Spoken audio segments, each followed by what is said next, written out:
Hi everyone, this is the Slideshow Snowboards Nuevo Retro 162. Slideshow has been pressing boards in Victor, Idaho since 2016. The Nuevo Retro has a classic fish shape with a big pointed nose and a short tail. Looking at this board, you'd expect it to be stiff, but it's surprisingly playful and flexes in all the right places to make this board a blast to ride.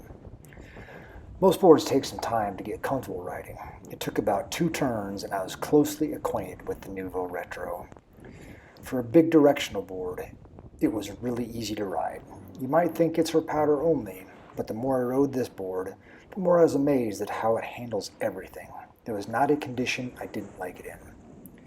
Unfortunately, we had a long dry spell in the Tetons, so I was not able to get out in as much powder as I would have liked.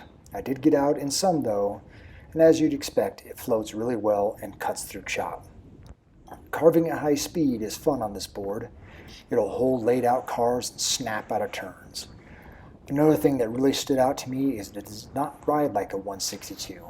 It is incredibly agile for a big board. Making quick turns in trees was easy.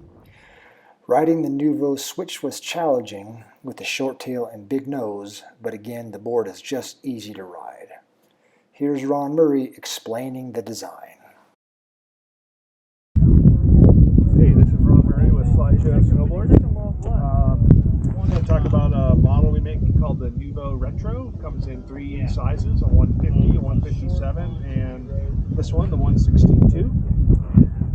This is a snowboard that has 3 centimeters of taper from the tail to the shovel. It has a bi-radial side cut, which is an 8 meter into a 6 meter, with the center of the side cut being way back down here. This makes a really fun J-shaped car. You get slow turn entry with the 8 meter, and then as you're coming across the fall line, the side cut radius tightens up. It just snaps a beautiful car. But also, because of that tighter radius in the back, this is a tree wiggling machine. It'll just cruise through the trees super fast and let you make all kinds of mistakes and still ride out.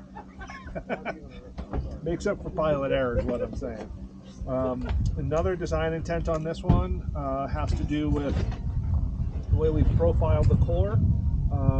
While the nose itself bends as you get closer to the bindings, it stiffens up, so you can really charge into turns on this, even in deeper snow. And because of the shape of the nose, it really cuts through chopped up snow very well, which, when taking all of these things in aggregate, makes this a great powder day resort board, not just for the first couple runs, but to ride the whole day all over the mountain. The name Nuevo Retro kind of describes the idea and what's going on. Obviously, it's a kind of an old school powder shape, but the flex of the board, especially between the bindings, allows for a lot of twist, so it's very agile, even in the wider widths like this one, which is 27.5, I think. Yeah, that's kind of the overview of it. Ride one. For more snowboard reviews, hit subscribe below and visit us at oldguysrip2.com.